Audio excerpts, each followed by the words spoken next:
Hello students, welcome to BBVN online classes, and in our previous English class we were reading the chapter in the kingdom of fools. So story है एक disciple और एक गुरु की कि किस तरीके से वो एक स्ट्रेंज से राज्य में एंटर करते हैं, किंगडम में एंटर करते हैं, जहाँ पर वो बहुत ज़्यादा सरप्राइज़ हो जाते हैं ये देखकर that people works at night and slips in the day. और उससे भी ज़्यादा सरप्राइज़ वाली बात ये है कि वहाँ पर आप चाहे कोई भी चीज़ खरीदें, may be a sake of rice हो या अ बंच ऑफ बनाना हो या फिर घी हो या फिर व्हीट हो, सारी चीज़ें जो है ओनली इन $1 यानी कि कोई भी चीज़ हो उसका प्राइस क्या है, सेम है। तो गुरु जो है सब कुछ देखने के बाद में, सब समझने के बाद में ये डिसाइड करता है और अपने डिसिपल से कहता है कि हमें यहाँ पर नहीं रहना चाहिए, because this kingdom is belongs to fools only, यानी कि यहाँ का जो राजा हो चाहे प्रजा हो सारे क्या हैं, मूर्ख हैं और ये कभी भी कुछ भी कर सकते हैं, इनका कोई भरोसा नहीं किया जा सकता। सो वो गुरु जो है जब ये बात कहते हैं, बट जो डिसिपल जो है वो बहुत ही ज़्यादा क्या है, फूडी है, खाने का शौकीन है और वो अपनी गुरु से कहता है कि मैं यही रहूँगा क्योंकि यहाँ पर सारी चीज़ें बहुत चीप वे में मिल जाती हैं, एक ही $2 में मैं बहुत सारा सामान खरीद के अच्छा खाना खा सकता हूँ। ये कहने के बाद में गुरु जो है अपनी एडवाइस देके वहाँ से चले जाते हैं और फिर एक मुद्दा उठता है कि क्या होता है, एक जो चोर है वो चोरी करते समय जब एक घर से निकल रहा होता है तो उसके ऊपर जो घर की दीवार है वो गिर जाती है और वो वहीं मर जाता है। तो जो थीफ रहता है उसका जो ब्रदर है वो राजा के पास में जाके ये कंप्लेन करता है कि मेरा भाई जो है वो उस दीवार के नीचे आने की वजह से उसकी डेथ हो गई है और अब हमें क्या चाहिए, जस्टिस चाहिए और कंपनसेशन चाहिए, यानी कि मेरे भाई की मौत कैसे हुई इस बात का न्याय चाहिए और कंपनसेशन चाहिए, यानी कि जो मुआवजा बनता है या जिसकी वजह से डेथ हुई है वो हमें कंपनसेट करेगा। तो राजा जो है उस मर्चेंट को बुलाता है, उस रिच व्यक्ति को बुलाता है जिसका वो हाउस रहता है। आने के बाद में वो देखता है कि जो जिसका मकान है या जिसका घर था, रिच व्यक्ति वो मर चुका और उसका बेटा आता है और वो कहता है कि मेरे फादर के टाइम पे किसी ने ये क्या करा था, पूरा घर बनाया था, तो आप उसे बुलाइए। तो जो ब्रिकलेयर होता है उसको बुलाया जाता है और वो कहता है कि दीवार जो है वो मैंने ही बनाई है, लेकिन ये दीवार जो है वो बैड क्यों बनी, वीक क्यों बनी, इसका रीज़न वो देता है, you are right, the case deepens, we must look into it, it is not easy to judge such complicated cases, let's get that dancer wherever she is। यानी कि वो नाम लेता है एक डांसर का जो उस दिन क्या कर रही थी, पूरे दिन जो है उस स्ट्रीट पर ऊपर नीचे यानी कि वहाँ पर सामने ही कोई घर था या शायद शॉप थी, उस पर वो नीचे और ऊपर सीढ़ियों से चढ़ रही थी और उतर रही थी और उसके पैर में जो पायल थी उसकी आवाज़ से जो है उस ब्रिकलेयर का जो माइंड है वो डाइवर्ट हो रहा था और अब जो है बात आ गई डांसिंग गर्ल पर। सो चलिए आगे से पढ़ना शुरू करते हैं। The dancing girl now an old woman came trembling to the court. और जिस डांसिंग गर्ल की बात की गई थी, नाउ एन ओल्ड वुमन, आज वो एक बूढ़ी औरत बन गई है, came trembling to the court. Tremble का मतलब होता है शिवर करते हुए, कपकपाती हुई, ठीक है, डर से कोर्ट में आई। Did you walk up and down that street many years ago while this poor man was building a wall? Did you see him? राजा पूछता है, Did you walk up and down that street many years ago? क्या तुम ऊपर चढ़ रही थी और नीचे उतर रही थी उस स्ट्रीट पर, उस गली में, मैनी ईयर्स अगो, बहुत साल पहले, वाइल दिस पुअर मैन, जब ये पुअर मैन क्या कर रहा था, वॉज बिल्डिंग अ वॉल, एक दीवार बना रहा था। डिड यू सी हिम, क्या तुमने उसे देखा? Yes my lord, I remembered it very well. वो कहती है कि हाँ महाराज, मुझे बहुत अच्छे से याद है। So you did walk up and down with your anklet jiggling. और फिर राजा जो है वो डिसिसिव वे में बोलता है, अच्छा तो तुम जो है ऊपर नीचे वॉक कर रही थी और तुम्हारे एंकलेट जो है, तुम्हारे जो पाजेब जो तुमने पहन रखी थी वो क्या कर रही थी, जिंगल कर रही थी, शोर कर रही थी। You were young and you distracted him, तुम जो हो यंग एज में थी और तुमने इस पुअर मैन को डिस्ट्रैक्ट कर दिया था. सो ही बिल्ट अ बैड वॉल, और उसका रिज़ल्ट क्या निकला कि इसने एक जो दीवार है वो बहुत ही पुअर दीवार बनाई. It has fallen on a poor burglar and killed him, और अब वो जो बैड दीवार थी वो एक गरीब जो चोरी करने वाला है उस पर गिर गई और वो एज ए रिज़ल्ट मर गया. You have killed an innocent man, तुमने एक बहुत ही इनोसेंट यानी जिसने कोई गलत काम नहीं किया उसे मार डाला. You will have to be punished, तुम्हें अब क्या किया जाएगा, दंड दिया ही जाएगा. She thought for a minute and said, वो कुछ देर तो मिनट्स के लिए उसने बेचारे ने सोचा और फिर कहा, माय लॉर्ड वेट, महाराज ज़रा इंतज़ार कीजिए.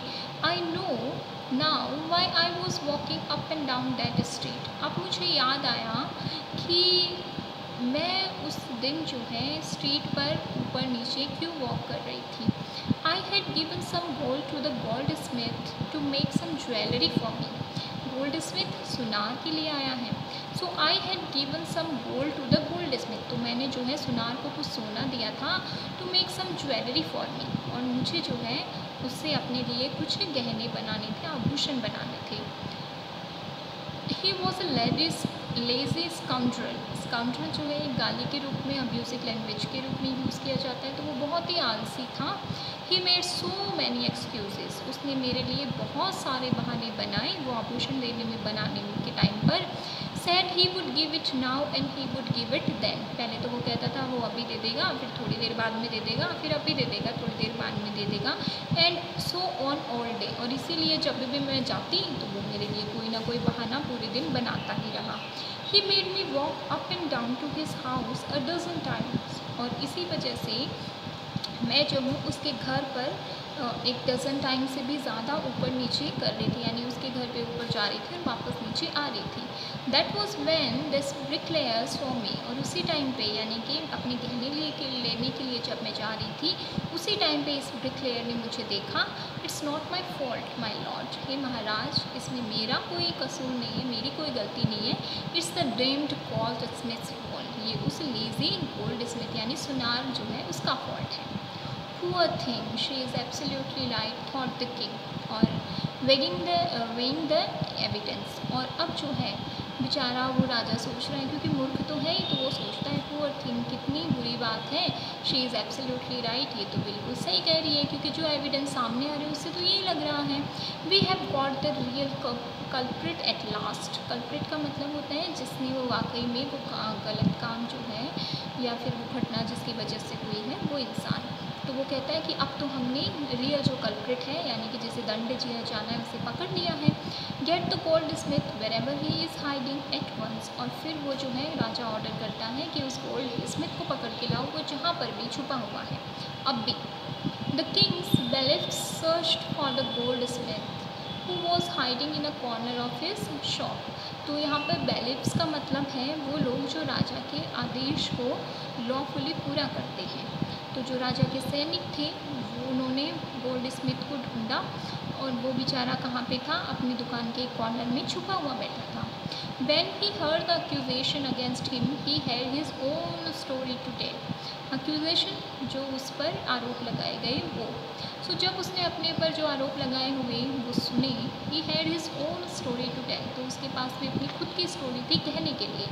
वो कहता है, My lord, he said, hey Maharaj, I am a poor goldsmith, मैं एक गरीब सुनार हूँ.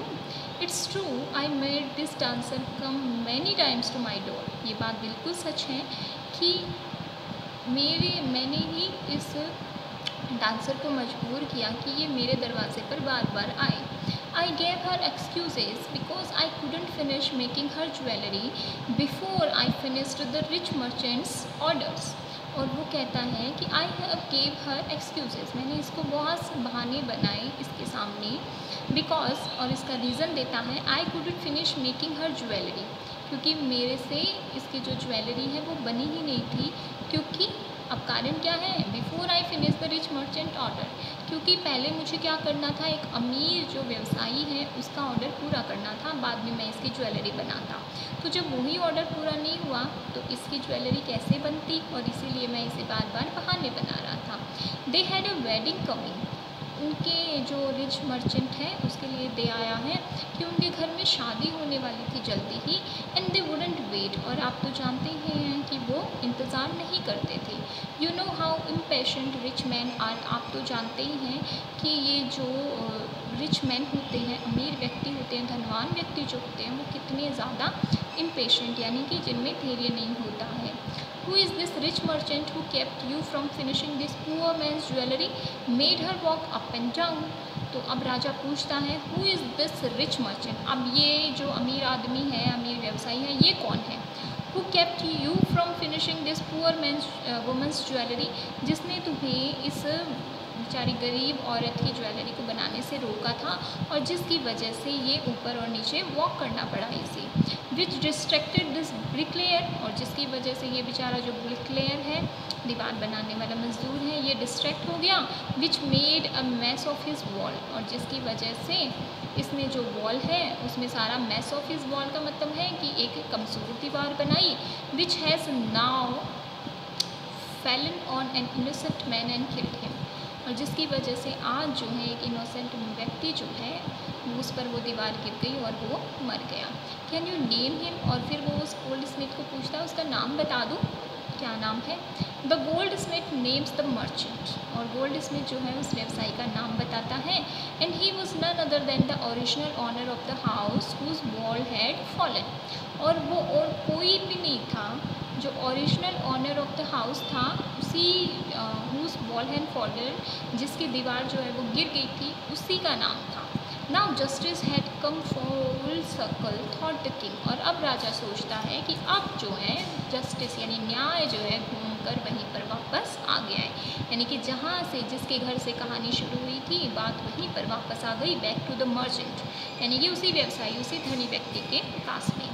When he was rudely summoned back to the court, rudely यानी बड़े ही अनअप्रोप्रिएट वे में उसको जो है वापस दरबार में बुलाया गया। ही अराइव्ड क्राइंग, रोते रोते बेचारा आया।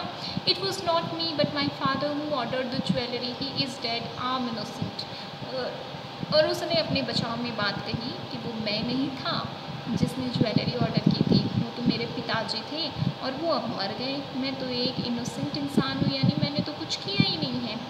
But the king consulted his minister and ruled decisively, लेकिन किंग जो है उसने अपने जो मंत्री थे उनसे कंसल्ट किया, विचार विमर्श किया, और उसके बाद में अपना जो रूल है, अपना जो न्याय या अपने जो वर्डिंग है वो दे दी। It's true your father is the true murderer, ये बात सच है कि तुम्हारे फादर जो हैं वही सच्चे मर्डरर हैं, यानी जिसकी वजह से ये कत्ल हुआ है वो हैं। He is dead but somebody must be punished in his place, आज वो मर गए हैं लेकिन किसी ना किसी को तो उनकी जगह पर पनिशमेंट मिलेगा ही। You have inherited everything from that criminal father of yours, inherited का मतलब जो भी उनकी धन संपदा थी वो सारी की सारी तुम्हारे जो क्रिमिनल फादर हैं वो तुम्हारे तक पहुँची हैं। His riches as well as his sins, his riches मतलब उसके जो अच्छे कर्म थे, यानी जो उसकी प्रॉपर्टी वगैरह उसका घर वगैरह वो जब से तुम्हें डायरेक्टली तुम्हारे पास में आ गया, उसी तरीके से उसके जो पाप किए हुए हैं वो भी डायरेक्टली तुम्हारे पास में आते हैं। I knew at once even when I first set eyes on you, अरे मैं तो पहले ही समझ गया था, पहली बार में ही जब मैंने तुम्हारी आंखों में देखा था, that you were at the root of this horrible crime, you must die, और मुझे पता था कि तुम ये जो भयानक अपराध हुआ है इसके पीछे इसकी जड़ जो है वो तुम ही हो और अब तुम्हें मरना ही पड़ेगा। And he ordered a new stake to be made ready for the execution. Stake का मतलब होता है वो जगह जहाँ पर इंसान को खड़ा करके लटकाया जाता है, और एग्जीक्यूशन का मतलब होता है फांसी देने की सारी प्रोसेस। तो उसी टाइम पे राजा जो है उसने कहा कि एक नई स्टेक बनाई जाए और इस इंसान को जो है, इस मर्चेंट को जो है वो एग्जीक्यूशन के लिए सारी प्रिपरेशन जो है वो रेडी की जाए। किस तरीके से एग्जीक्यूशन होती है, किसकी एग्जीक्यूशन होती है, ठीक है, ये हम पढ़ेंगे अपनी नेक्स्ट वीडियो में। Thank you.